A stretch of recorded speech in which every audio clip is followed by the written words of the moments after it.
এবাৰ অসমৰ ৰাজনীতিত শুভ দশা চলি আছে মুখ্যমন্ত্ৰী হিমন্ত বিশ্ব শৰ্মাৰ। এবাৰ মুখ্যমন্ত্ৰীক লৈ ডাঙৰ মন্তব্য। দ্বিতীয়বাৰলৈ অসমত মুখ্যমন্ত্ৰী হ'ব হিমন্ত বিশ্ব শৰ্মা।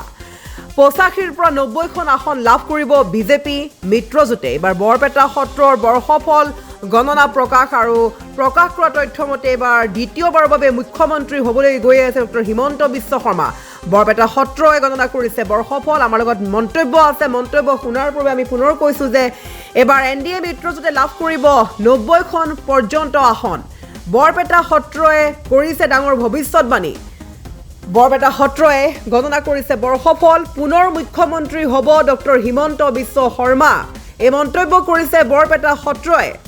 আমি পুনৰ কৈছোঁ নিৰ্বাচন সমাপ্ত হোৱাৰ পিছতে এইবাৰ ফলাফললৈ মাজত মাত্ৰ কেইটামান দিন বাকী আছে আৰু ফলাফল ওলোৱাৰ পূৰ্বেই বৰপেটা সত্ৰই কৰিছে বৃহৎ ভৱিষ্যতবাণী। বৰপেটা সত্ৰই কৈছে যে অসমৰ ৰাজনীতিত শুভ দশা চলি আছে মুখ্যমন্ত্ৰী হিমন্ত বিশ্ব শৰ্মাৰ, অৰ্থাৎ শুভ দশা চলি আছে, ভাল দিন চলি আছে বুলি কৈছে মুখ্যমন্ত্ৰীগৰাকীৰ।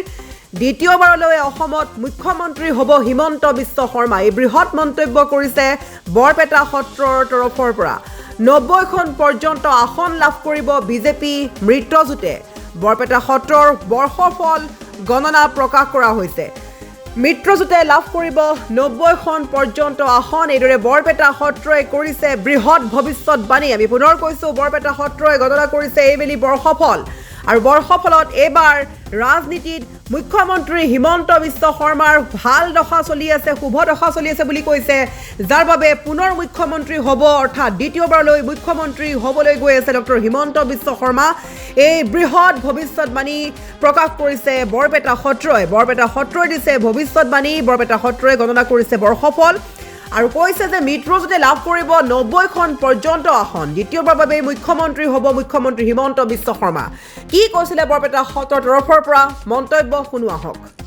অসমৰ ৰাজনীতিত বৰ্তমান শুভকাৰকে ইয়াতে হেমন্ত বিশ্ব শৰ্মাৰ এটা মই লেখাই আছে যে মাননীয় হেমন্ত বিশ্ব শৰ্মাৰ জন্ম হৈছে 1-2-69 চনত, মাঘ মাহ 18 মাঘ শনিবাৰ, সময় হৈছে প্ৰাতঃ 5:55। জন্ম হৈছে যোৰহাটত তেওঁ। গতিকে 15 বছৰ নক্ষত্ৰত জন্ম লৈছে, চতুৰ্থ ভাগ্যচৰণত জন্ম। বৰ্তমান কিন্তু ত্ৰিপাপৃষ্ঠ, টেম্পাৰটো বেছি আছে, তেওঁ খংটো বেছি বৰ্তমান। গতিকে ইটো পক্ষৰ পৰা অলপ সাৱধান, কাৰণ ত্ৰিপাপৃষ্ঠ আছে। ত্ৰিপাপে মৃত্যু বুলি কয়। ত্ৰিপাপৃষ্ঠটোৰ পৰা সাৱধান। কেতু ৰবি, কেতু ত্ৰিপাপ গোটেই এটা অক্ৰাকাৰক গ্ৰহ।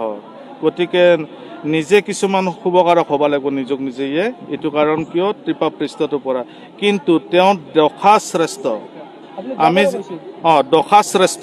গতিকে যোৱা বছৰ শুক্ৰৰ দশা শপত গ্ৰহণ সময়ত 10 নৱেম্বৰ 2027 চনলৈ তেওঁৰ শুক্ৰৰ দশা চলি আছে, 26লৈ।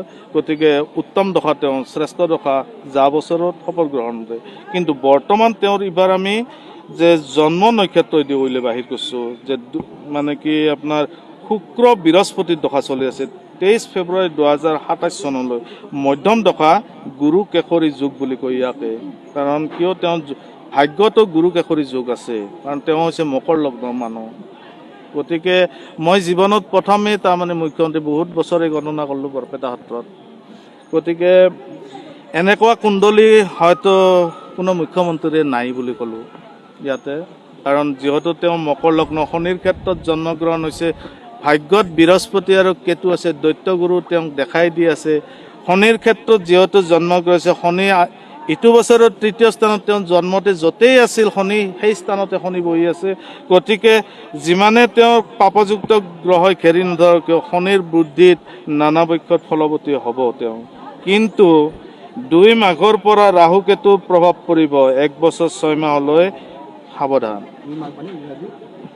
ইংলিছটো মই ক'ব পৰা নাই। 2 মাঘৰ পৰা ৰাহু আৰু কেতুৰ প্ৰভাৱ পৰিব।